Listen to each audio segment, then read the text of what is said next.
Hey y'all, Irix Guy here, and I apologize for the partly cloudy conditions. There is a hurricane nearby. It's kind of the calm before the storm. We've got a wind speed of approximately 1.8 knots. And obviously I'll point this in the direction where the wind's coming from. 2.5 knots, 2.4 knots, 3.5, 3.4. So burst up to around 3.5 knots. 3.3, 3.2. So what we're going to do within this video, I'm going to test something new. Now a lot of you, and you can see my Phantom 3 and the controller on the case back there, but a lot of you have asked me, what's the best device that I should use to fly? Now if you've seen my previous videos, you know that I've always flown with the iPhone 6 Plus. The reason being is that it's also the phone that I use. But because of the latest app update, the DJI Go app, there were times when my iPhone 6 Plus would overheat, whether I had hardware encoding enabled or not. So I found another device, and keep in mind, I always fly line of sight to be safe, so I don't really need a big screen so I can see as if I'm in the cockpit of the drone, because I'm flying visually, line of sight. And I found this device.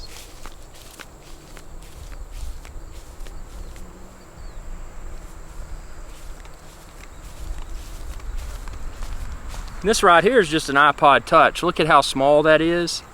Now keep in mind, not every iPod Touch will work, so check the link within this video's description and you can find the one that I'm using. But it is kind of a small screen. As you can see there, it's small, but everything's clear because it's got a Retina display. And I can see what I need. I can format my memory card before I fly. I can stop and start video. I mean, I do everything in this app. It's the same app. It's DJI Go app. It's just a smaller screen. So if you're looking for something that's less expensive, something that's smaller and lighter to travel with, and again, if you're like me and you're flying line of sight to be safe, you probably don't even need that big screen. So let's go ahead and give this a whirl here with the iPod Touch, so we can see how this performs. I'm going to crank up my motors.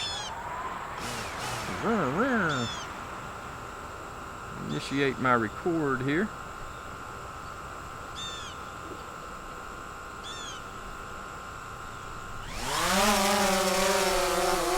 So really what I'm testing within this video is whether or not I get any grain on the iPod Touch, or if I have any sort of app crashes. So we're just going to just spin around here to safe and responsible altitude, in a safe location, of course.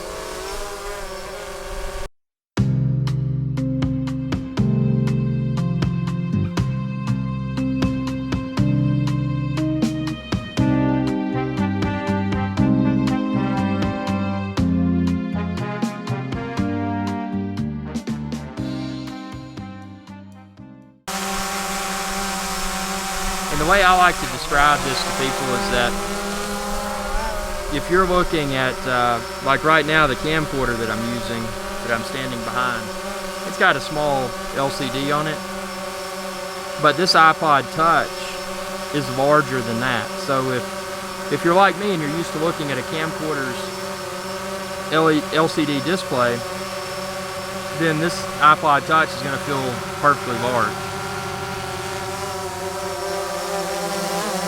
It's also nice too because when I'm in the field and I'm flying, I don't have to deal with going into airplane mode, because obviously iPod Touch has no cellular service. So it's more convenient from that perspective. Also, I'm not draining my iPhone battery when I'm out flying because I'm using my iPod Touch.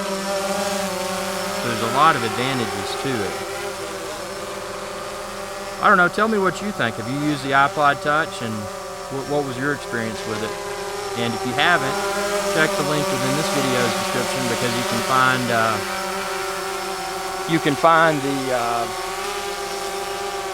the iPod Touch that I'm using. I gotta flip my display around here. You can find the iPod Touch that I'm using within the link within this video's description. If there's anything else you're looking for, just give me a shout and ask, and I'll be happy to try to find links for you. But thanks for watching, and be sure to subscribe, youtube.com/IRIXGuy. And as I wanted to mention, still no issues. The display is perfectly clear, and I couldn't be happier with it. Y'all have a good day.